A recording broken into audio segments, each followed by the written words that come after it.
Hoş geldin şehrimize, hüdava hüdava, hoş geldin gönlümüze. Aramıza teslim etti.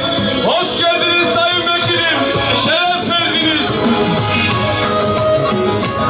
Özgür sadasıyla, iyilerin sevdasıyla, altın özgür. Milletin birer temsilcisi olarak yanlış gördüğümüzde de yanlışına dur demek için meydanlara indik.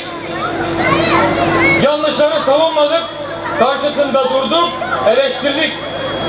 Milletimizin layık olduğu hizmet yerine gelmediğinde o hizmetin yerine gelmesi için elimizden geleni yaptık. Biz hakkın sesi olmak istiyoruz. Hakikatin sesi olmak istiyoruz. Doğrunun yanında, yanlışın karşısında olmaya devam etsin istiyoruz.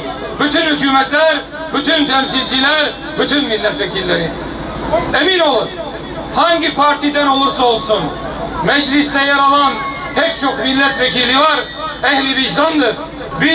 Bizim haricimizdeki diğer bütün milletvekillerine inşallah bir cesaret olacağız. Bizi geçmişten bugüne kadar inancımızla kavga ederek toplum arasında dindar laik çatışması çıkarmaya çalışanların hevesini kursaklarında bıraktıysak, geçmişte bizi Kürt, Türk diye ayırıp Kürt'ün dilini de varlığını da inkar edip çocuklarını asimile etmeye çalışıp üstelik bizi, Kürt kardeşlerimizi, Türk kardeşlerimize düşman göstermeye çalışanların planlarını bozduysak, bizi hizmetsizlikle terbiye etmeye çalışan, bizi ikinci sınıf vatandaş muamelesiyle dışlamaya çalışanları bu son 21 yılda hezimete uğrattıysak, artık ikinci yüzyılımızda bütün bu bize reva görülen çukurların tamamını